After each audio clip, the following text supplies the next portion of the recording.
না, first of all আমি একটা কথাই বলবো যে আসলে ভুল ডিসিশনে বিয়েটা করেছিলাম, যেটা করাটা উচিত হয়নি। দেখতে পেলেন অপু বিশ্বাস ও বুবলি দুইজনই একসাথে বসে কথা বলছে। অপু বলেন, আমাকে নিয়ে যারা বিভিন্ন সময় ফেসবুকে বাজে পোস্ট করেছে, পরবর্তীতে বাজে কিছু তাদের সাথেই হয়েছে। না, ফার্স্ট অফ অল আমি একটা কথাই বলবো যে আসলে ভুল ডিসিশনে বিয়েটা করেছিলাম, যেটা করাটা উচিত হয়নি।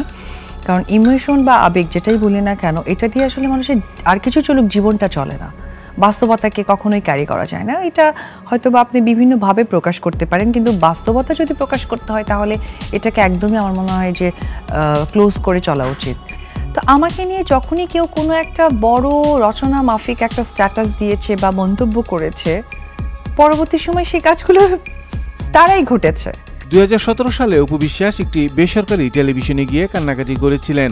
সেই বিষয়ে আলোচনা করতে গিয়ে বুবলি বলেন, আমার কাছে অবাক লেগেছে যখন 2017 সালে সেই ব্যাপারটাতে একটা ইনভলভমেন্টে আমাকেও ইনভলভ করা হয়েছে। আমি জাস্ট আমার ইনভলভমেন্টের কথা বলছি যে আমার প্রথম আলোতে নিউজ আসলো কি আসলো না, সেটা তো তাদের ব্যক্তি লাইফ না। সেটাতে কেন কাউন্টার দিতে বলা হলো? যদি সেখানকার ফোন রেকর্ডগুলো বের করা হয় তাহলে এটা ইজিলি বের হবে যে প্রথম আলোতে আমাকে ওই নিউজটার পরিপ্রেক্ষিতে কেন শাকিব খানকে আরেকটা কাউন্টার নিউজ করতে বলা হলো, যে ওই নিউজ যদি না হয় তাহলে আমি লাইভে যাচ্ছি, আমি এখনই কোনো চ্যানেলে যাচ্ছি, আমি এখন বাচ্চার বিষয়টা সামনে আসছে। সেটা কনভারসেশনটা সবাই, এটা ফোন যদি রেকর্ড বের করা হয় সেটা পাবে। এবং লাইভের ব্যাপারটা যখন সামনে এসছে, লাইভে আসার আগেই আমি জেনেছি।